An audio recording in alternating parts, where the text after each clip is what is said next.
ওং সহনা ভবতু সহনো ভুনক্তু সহ বীর্যং করবাবহৈ তেজস্বিনাবধীতমস্তু মা বিদ্বিষাবহৈ। হরি ওম তৎসৎ। প্রিয় ভাই বোন বন্ধু গুরুজন সকলকে ভালোবাসা এবং শ্রদ্ধা জানাই। আজ আমরা স্বামী রামসুখ দাসের কিছু অমৃত কথা শুনছি। প্রকৃত শ্রেষ্ঠত্ব কী, এ ব্যাপারে তিনি কি বলেছেন?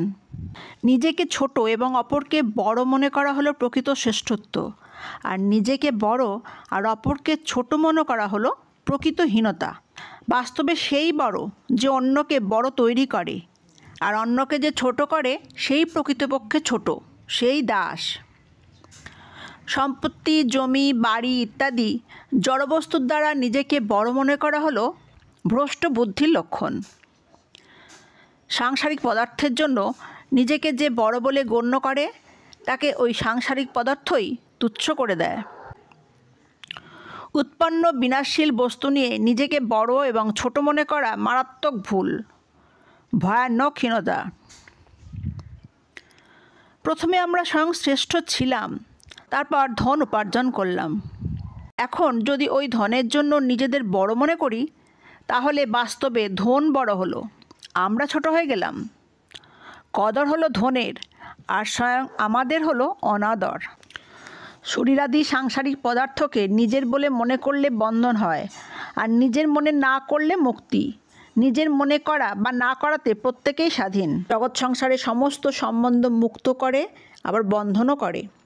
সম্পর্কগুলোর প্রতি সেবাভাব থাকলে মুক্তিদায়ী হয়, এবং স্বার্থের ভাব থাকলে তা বন্ধনকারী হয়। মানব শরীরের অসৎ ব্যবহার করলে জীব বন্ধনে আবদ্ধ হয়, এবং সৎ ব্যবহার করলে মুক্ত হয়ে যায়। নিজের স্বার্থের জন্য অন্যের অহিত করা হলো মানব শরীরের অসৎ ব্যবহার, এবং নিজের স্বার্থ ত্যাগ করে অন্যের হিত করা হলো তার সৎ ব্যবহার। বিনাশশীলকে গুরুত্ব দেওয়াই হলো বন্ধন। যা পেয়েছো তাকে যদি নিজের মনে না করো, তাহলে মুক্তি স্বতঃসিদ্ধ। সংসারের স্বরূপ হলো অনুকূলতা প্রতিকূলতাময়। অনুকূলতা প্রতিকূলতায় সন্তুষ্ট অসন্তুষ্ট হলে মানুষ হয় বদ্ধ, আর সন্তুষ্ট অসন্তুষ্ট না হলে মুক্ত হয়ে যায়। শরীর সংসারের অংশ, আর আমরা স্বয়ং হলাম পরমাত্মার অংশ। অতএব শরীরকে সংসারে অর্পণ করো, অর্থাৎ সংসারের সেবায় নিযুক্ত করো, আর নিজেকে পরমাত্মায় অর্পণ করো, তাহলে আজই মুক্তি পেয়ে যাবে। মুক্তির ইচ্ছা হলে শরীর বেঁচে থাকুক, এই ইচ্ছা থাকে না।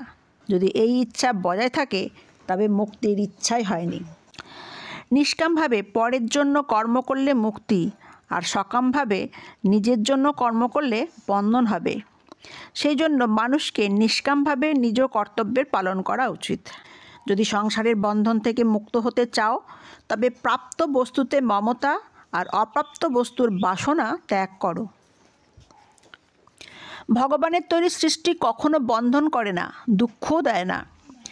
জীবের তৈরি করা সৃষ্টি অর্থাৎ আমিত্ব মমত্ব বন্ধনে আবদ্ধ করে এবং দুঃখদায়ক হয়।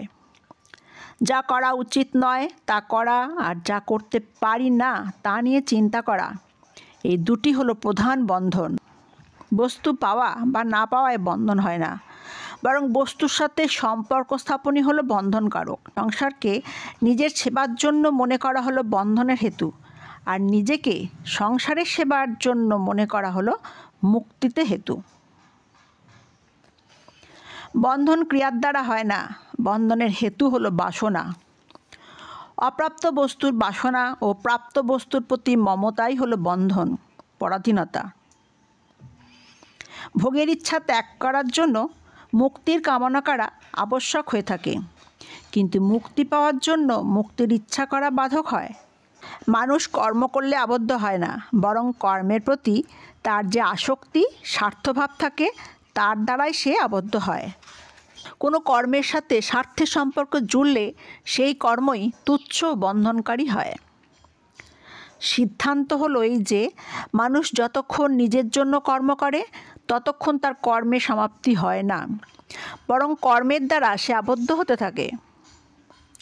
যতক্ষণ প্রকৃতির সঙ্গে সম্পর্ক রয়েছে ততক্ষণ কর্ম করা বা না করা দুটোই হলো বন্ধনকারক কর্ম। মুক্তি হয় নিজের, স্বয়ংয়ের, শরীরের নয়। তাই মুক্ত হলে শরীর সংসার থেকে আলাদা হয় না, বরং স্বয়ংই শরীর ও সংসার থেকে আলাদা হয়ে যায়। মুক্তি বাহ্যত বস্তুর ত্যাগে হয় না, অন্তর থেকে সেগুলিতে বৈরাগ্য হলে হয়। আমার কোনো কিছুই নেওয়ার নেই, কেবল এইটুকুতেই মুক্তি লাভ হবে। মুক্তি সহজ ও স্বাভাবিক, কিন্তু বন্ধন হলো ক্রিয়া সাপেক্ষ। বাস্তবে যে মুক্ত সেই মুক্ত হয়, যে বদ্ধ সে কখনো মুক্ত হয় না।